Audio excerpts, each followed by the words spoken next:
That's the sound of your current hype level at the gas pump.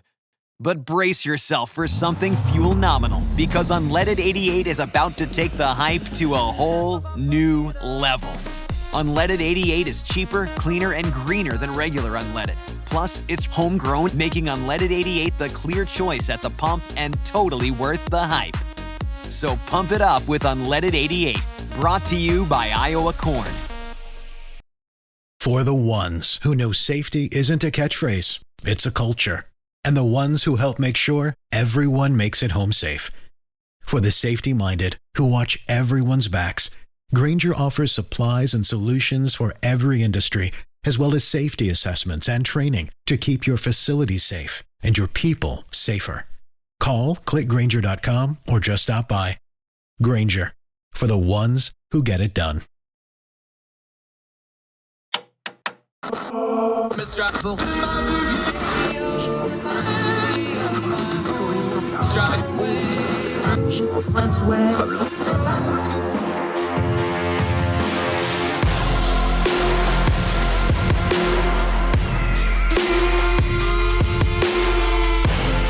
With your host, Andrew Donaldson.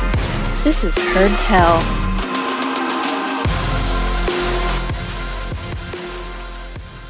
Well, the streak continues. The most seen, most appearances, most knowledge, probably, because he's one of the smartest people on the planet. Dr. Michael Siegel's back with us. How are you, sir? Glad to have you back. I'm good. How are you doing? I'm fantastic. That's a mighty fine rocket you got behind you there, sir. Yeah, it's an artist's conception of the Artemis rocket, assuming we get there with the SLS and all that. NASA might have a world record on concepts that never actually come to fruition. Would that be a safe estimate to maybe say? I think they have a record on administrations and Congresses coming in and changing their priorities and moving things around and just not sticking to anything for a long period of time. But they have a lot of projects, yes. But we just saw, one of the biggest and most expensive ones go up, and it's working extremely well, the Webb telescope. So kind of cut them a little slack on some things. Yeah, NASA is one of those things, like when they get it right, they really get it right, like spectacularly right. And when it's wrong, it's really spectacularly wrong. Well, space is expensive. So if it works, it's great. If it doesn't, it's a huge cost. So yeah, it is. However, today you turned your scientific prowess towards a different topic. You, like everybody else, has been talking about gun violence. You had a piece in ordinary-times.com where I felt a little bit of frustration from you about the gun debate. You did what you do as a scientist. You decided to just go and look at the data. What got you to going and looking at the data besides just the fact that everybody was yelling at each other over it? Well, it was partly an outgrowth of where I've been thinking about these mass shootings in general. The analogy I made in another article was to plane crashes. Plane crashes are extremely rare, but when one happens, we investigate every step of what happened to try to figure out whether it's preventable, what went wrong, what we can do differently. For example, one of the most famous ones was a flight out of Chicago where the engine fell off the plane and it flipped over and crashed and everyone was killed. And don't have engines fall off a plane is a pretty obvious answer, but the NTSB went through every step of the way. All right, was there a problem in the way the plane was designed? Was there a problem in the way the plane was maintained? And was there a problem with the way the plane was flown? Was there a problem with the way the pilots reacted? To try to go through every step.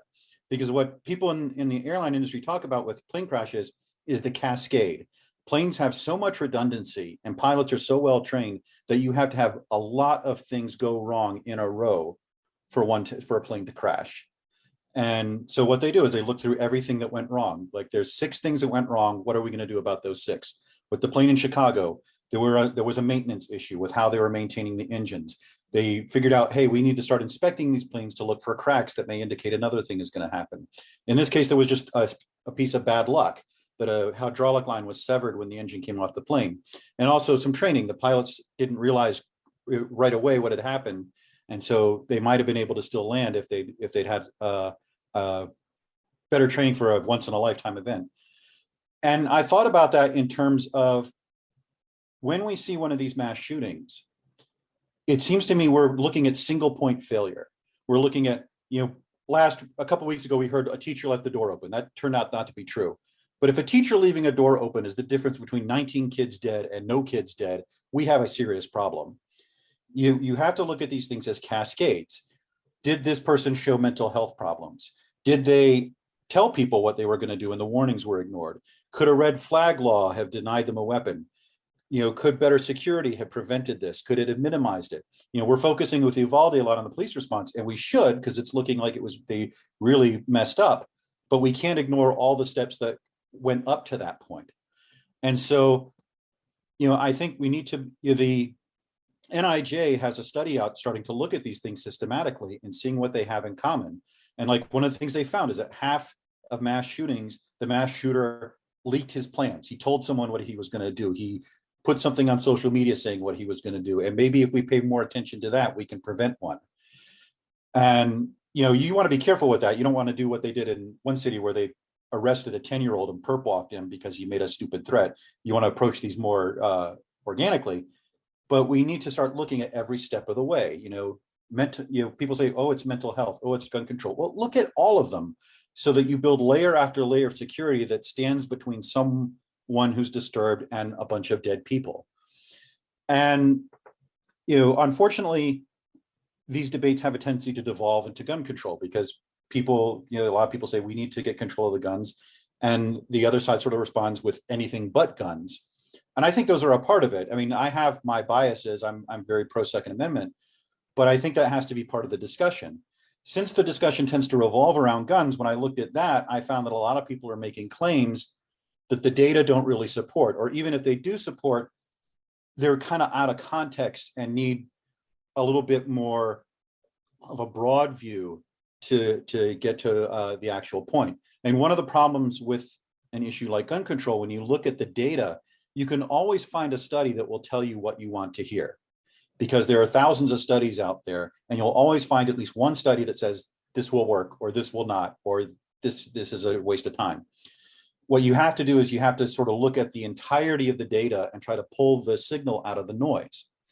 Now, there's been two groups that have done that. The National Resource Council in 2004 did a meta study of gun control, and their conclusion was we need more study. There wasn't anything really clear that jumped out from the data.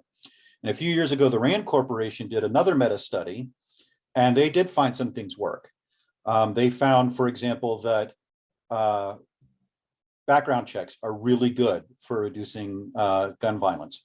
They found that denying weapons to domestic abusers seems to be useful. They found that child safety provisions are very useful in cutting down gun deaths. Other policies are not supported by the data. And that doesn't mean they don't work. That just means we don't have the data to claim they work.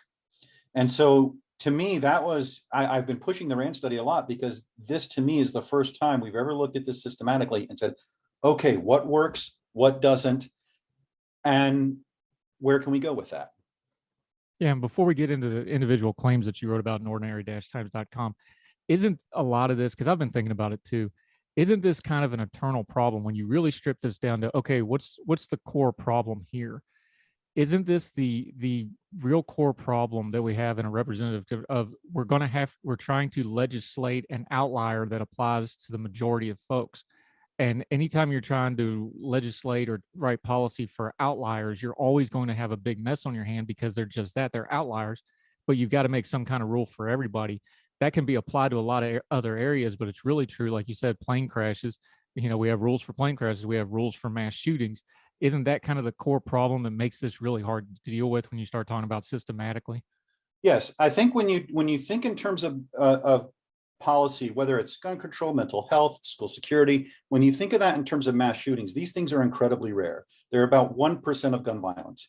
Now, I get into this in the piece that depends on how you define a mass shooting, et cetera, et cetera. But when we're talking about what most of us think of as a mass shooting as someone just getting a gun and blowing away a bunch of strangers, those are incredibly rare. The vast majority of gun violence is the day-to-day murders on the streets. And in fact, the biggest part of gun violence, if you want to call it that, is suicide. More people die from guns from suicide than die from killing other people. And, that's certainly something that can be addressed with mental health. I mean, you talk a lot about veterans issues. Veterans have a much higher rate of suicide than the general populace. And so that's been talked about a lot. Is there something we can do to prove, care for PTSD and so forth? But one of the things I like about the RAND study is it doesn't just look at mass shootings. It looks at all of these things. So let's say you enhance background checks. That might not prevent every mass shooting. It might only prevent a couple. But if that would prevent more homicides and suicides in general, then I think you can talk about that policy being justified. Yeah, talking to our friend Dr. Michael Siegel. Let's get into some of these claims. Here's one I've heard a lot. I was actually on British radio and media the day the shooting happened in Uvalde. And this one got thrown at me. The claim is other countries don't have this level of violence. What does the data actually say? I know we get that 12.12 to the population number thrown around a lot, but what does the actual data say? The data says that's true. We have a lot more gun violence than other countries. We're more comparable to countries that we would think of as being less developed than us. We have several times the amount of gun violence that other countries do. Canada, for example, has 2.0 homicides per 100,000. We have 6. Even countries like Iran and so forth have lower homicide rates than we do. And so we definitely do have a violence problem in this country. And you can compare to other countries like Mexico or something like that, where they have way higher rates. But in terms of developed countries, we're way towards the bottom in terms of the amount of bloodshed that's going on. Yeah, we're talking to Dr. Michael Siegel. We're going to take a quick break. We're going to go through some of these other claims piece by piece. He's got a great piece out at ordinary-times.com. We'll be right back with our scientist friend, Dr. Michael Siegel, right after this.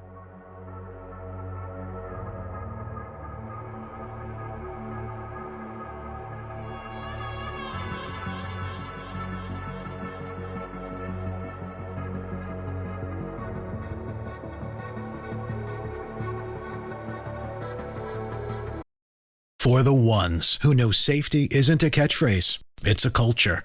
And the ones who help make sure everyone makes it home safe.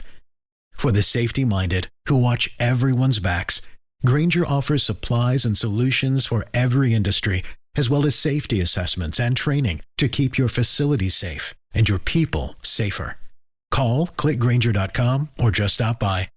Grainger, for the ones who get it done.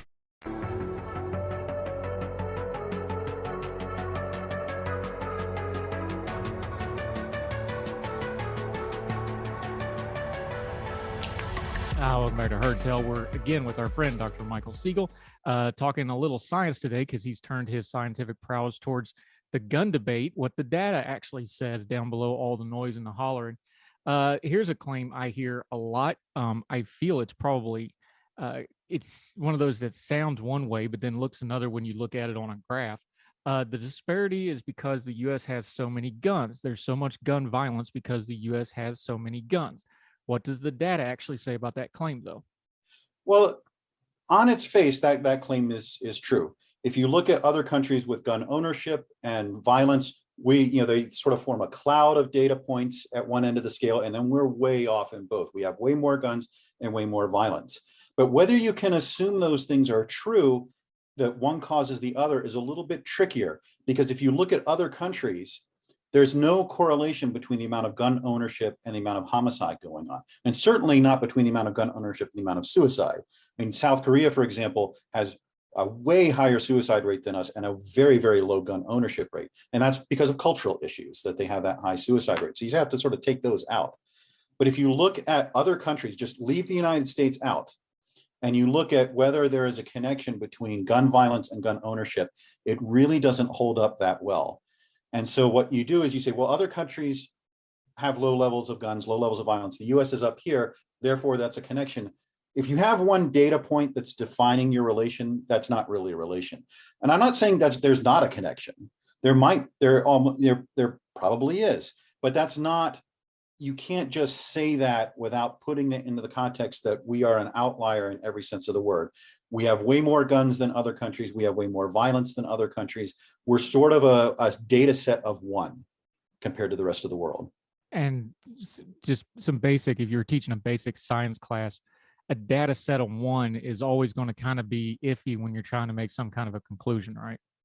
Yeah, if you have one cloud of data points and one outlier, you can't really draw a conclusion from that. And so, again, I'm not saying there's not a connection. I'm saying that when you compare us to other countries, that's a tricky conclusion to draw because the United States is its own thing. It's very different from other countries. All right, And with other countries, that gun ownership rate and the amount of murders going on is really not connected. All right, so here's another claim. We hear this one a lot. The violent places in the U.S. all have strict gun control laws. Now, on the face of it, I know this one because we hear it all the time. Usually they point at Chicago or somewhere like that. We understand they're meaning urban areas, but let's just take that claim on its face. The violent places in the U.S. all have strict gun control laws. What's the data say? The data says that's true, but it's also tricky to interpret what that actually means. That, for example, in Chicago, half the guns that are in Chicago are, when they're traced, come from outside of the state entirely. So yes, most violence is concentrated in cities, although we get a lot of in rural areas too. But guns are small, guns are portable, they cross state lines, they cross city lines. Many of the guns that are used for crimes are illegally owned anyway. So you can't necessarily draw a conclusion between those things. And if you look at things on a state level, you'll find that the states with the highest murder rate are red states. They're places like Louisiana, Mississippi, Tennessee. Illinois is barely in the top 10 in terms of murder rate. New York and California are much, much lower. And so you can't really say that places with more gun control have more violence, because when you look at things, it's not that clear at all that you have those things. Cities have a lot of violence. They also have a lot of trafficking of guns, of illegal guns, and so forth. So you could argue that maybe the gun control laws in those cities aren't effective at knocking down the violence. I certainly think that's a reasonable conclusion to draw, but you can't necessarily say that necessarily means that the two are connected. All right, here's one that I've heard a lot in the media lately. Mass shootings are happening more often. Now, I know one data point that makes that one a little iffy right off the top, but I'll let you tell the story. It reminds me of the old Clinton, well, it depends on the definition of is. But mass shootings are happening more often. Where do you find that claim when you go to look at the data? That claim seems to be true, but it depends a little bit on how you define mass shootings. A lot of the gun control advocates define it as, for example, the Gun Violence Archive defines it as where at least 4 people are shot. So if you have a drive-by shooting or some gang violence, that counts as a mass shooting. That's not what most people think about when they talk about mass shootings. Now, Mother Jones has been compiling a database for about 10 years where they define a mass shooting as having 4 more people dead that is not connected to the drug trade or robbery. So that's more of what we think of, where someone gets an AR-15, goes into a building and just starts randomly shooting. That shows that it has been slowly increasing for the 21st century, but in the last 5 years, it's just spiked dramatically. We are getting way more of these incidents where people just get a gun and blow away a bunch of people. And it's not clear why that's happening. That's kind of the scary thing. Now, there was an article written, I think, in the Atlantic about 5 years ago that talked about mass shootings as a kind of social contagion, that when mass shootings happen, people see they happen, that gives them the idea to do it.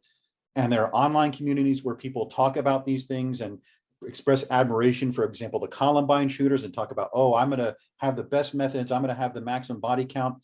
And it's hard to know what to make of that. It's the internet. People talk smack on the internet. That's what happens. But this was pointed out 5 years ago that this was a social contagion and that things might get a lot worse. And I think when you make a prediction, things are going to get worse because this is a social contagion and things get worse, I think that's a good sign that there may be something to that. Continuing with our friend, Dr. Michael Siegel. Okay, here's one. Mass shootings, this is a claim, mass shootings dramatically increased since the assault weapons ban expired. Now, the assault weapons ban, that was a Clinton era initiative, 1994 to 2004. That was in effect. It was the brainchild of one Senator Joe Biden at the time, now President Joe Biden. He loves to tout this one because that was one of his signature accomplishments in the Senate. But is it true? Claim mass shootings dramatically increased since the assault weapons ban expired. What does the data say? I would say that's not really well supported by the data. We had plenty of mass shootings when the assault weapons ban was in place. Columbine was a mass shooting, and that happened while the assault weapons ban was in place. After the assault weapons ban expired, you did see this slow increase, but it was a very gentle increase. It's really in the last 5 years where things have spiked. Now, maybe you could say that's because the assault weapons ban expired. I don't think so, since it started about 14, 15 years after that. There are a few papers that make this claim that violence went up dramatically after the assault weapons ban, but the bulk of research and what's summarized in the RAND study is that the assault weapons ban had a low or minimal effect on violence. And mainly because most of the gun deaths, most of the gun violence in our society involve handguns or rifles, and handguns especially are just dominate. So assault rifles, even at the peak of the ban, were only a few percent, and even now are still only a few percent of gun violence. All right, here's another good one, just because of the way it's phrased. Claim all the studies show gun control works. All the studies never show anything. You can find studies that will say that smoking does not cause lung cancer, even though it's one of the most robust scientific results out there. Sometimes you get bad data. Sometimes, especially when you're talking about 50 states in this country with various gun laws, and especially because gun violence isn't monocausal. It's not just that guns drive it. There are other things that drive the amount of gun violence going on. And so it's very, very difficult to pick out what policy, what change is causing what thing to happen. And so I think that again, referring back to the RAND study, that's the most comprehensive one. That's the meta study. That's the one that tries to filter the studies, figure out which ones are garbage, throw those away, figure out how to weight them, and so forth. And they do show some policies work. As I said, background checks very well supported by the data. Other things very well supported by the data, but they don't show that it has a huge dramatic impact. We have these sort of camps where some people want to say gun control doesn't work, and some people want to say if we had gun control like Europe, we'd have European violence rates. I don't think either of those hypotheses is supported by the data. There is evidence that some gun control works, background checks in particular, child safety laws, those things do seem to be supported by the evidence. But even then, that doesn't show that if we pass those kind of laws, we would get down to European style gun violence. Now, there's a couple more in this that you wrote about these different claims. I'm going to skip down to the last one because it's one we hear a lot because, we have time limits here. Australia banned miniguns and their homicide rate went down. That's the claim. What does the data say? This is true, but you have to look a little bit at a different picture. After Australia had their big gun ban and buyback of guns, their homicide rate dropped 40% over the next 10 years or so. But that happened everywhere. The United States saw a 60% drop in homicides. The UK saw about a 50% drop. France saw a huge drop. Every developed country from the mid to 90s to the early 2000s saw a huge drop in murder and gun violence and crime overall. No one really knows why that happened. There are a lot of theories about there. One I'm kind of partial to is the lead theory, that lead in our environment. In the 1970s, 80s, we started getting rid of lead, and lead does damage the brain, hurt impulse control. And so one of the hypotheses is that as the amount of lead dropped, the people's ability to think through the consequences of their actions, violent tendencies were diminished, and that was happening worldwide. I'm not completely sold on that hypothesis, but it is one that a lot of people put credence to. But yes, Australia saw a drop in crime. Everywhere in the developed world saw that same drop in crime. Australia was not an outlier. They didn't see a way more drop in crime than the United States did. In fact, they saw a little bit less than we did. So your correlation is not causation. Just because you do something does not mean what follows is connected to it. Sometimes it is. It's a good place to start. But when you put Australia's crime stats in context with other countries, it really doesn't show a dramatic impact. So to kind of wrap all this up with our friend, Dr. Michael Siegel, one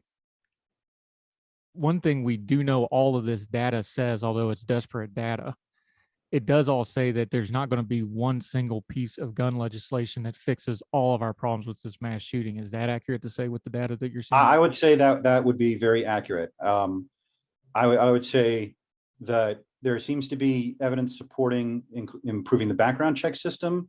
There seems to be data supporting red flag laws, although those are very early, so it's hard to tell. There seems to be data supporting child safety provisions. But, again, think of it as the airplane crash model. We're trying to put layer after layer after layer that goes between someone and committing a murder or committing a suicide for that matter. And so we can't think of this as a one size fits all. We can't think of this as this one policy is going to solve this problem, or even this group of policies is going to solve this problem. We have to think of this as step after step. It is mental health. It is, possibly gun control. It is better security. It is looking for warning signs. It is better monitoring of social media. All of those things combined will help. The analogy I used in the piece was that, a single thread of twine won't hold up a basketball, but if you wind enough together, you can hold up a piano. One policy is not going to drop our huge rate of homicide and suicide, but a whole bunch of policies in different areas that work together, that put layer after layer between someone and a death, I think those can help. Yeah, and it goes back to what anytime you have systemic cascading failure, there was a whole lot of accountability that wasn't done ahead of time, which is a big part of this. We're seeing this with the police in Uvalde, but like even the Buffalo shooter, the background check system as it is, a lot of the times these guys go through even with the background check. So a lot of this, I think they need to just work on what they've got to start with, which would be easy enough to do. Dr. Michael Siegel, always appreciate your time, sir. Let folks know where they can find you. This piece is up at ordinary-times.com. We'll make sure to link to it. And let folks know where they can find you on your social media and follow you for all your great space hot takes and your YouTube channel, which is a ton of fun. I'm at ordinary-times.com. I'm also at, if you go to Hal_RTFLC on Twitter, you'll find my Twitter feed where I have links to my videos and Ordinary Times pieces and all that. And that's where you go. Great stuff, my friend. Always appreciate you. Good job on this data stuff. Always appreciate you breaking down. It's so good that even I can understand it. You do good work, sir. Appreciate your time. Thank you for having me on. It's always a pleasure. Anytime, sir. Thank you.